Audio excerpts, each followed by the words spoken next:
me ha aguantado merece su reconocimiento. Los dos juntos hemos trabajado, nada de esto nos cayó del cielo. Reconozco que de mí ha cuidado, con regaños y con sus consejos. Te agradezco, mi fiel compañera, por vivir este tiempo conmigo.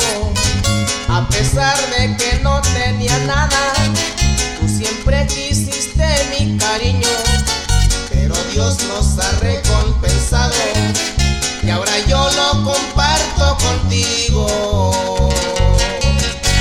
Detrás de una gran mujer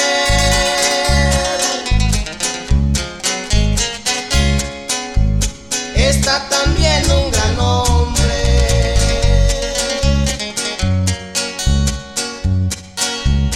Eso lo dice el refrán,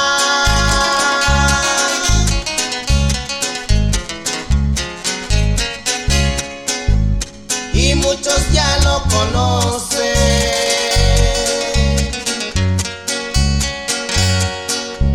Para poder progresar,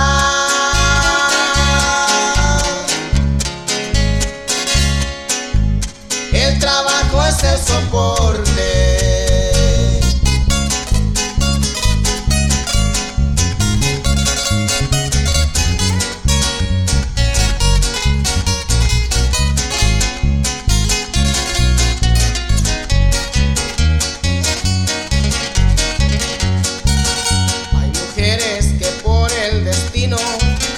Su papel es de padre y de madre, va también un reconocimiento por sacar sus hijos adelante.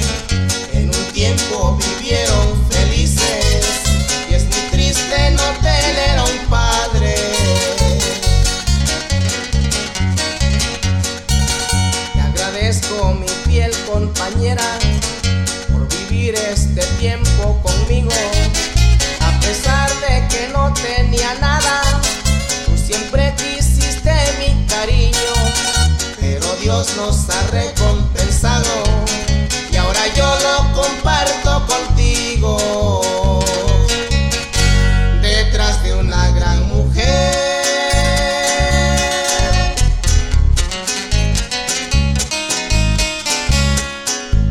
está también un gran hombre.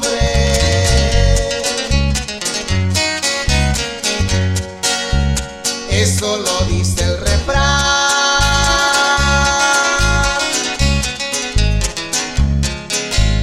y muchos ya lo conocen.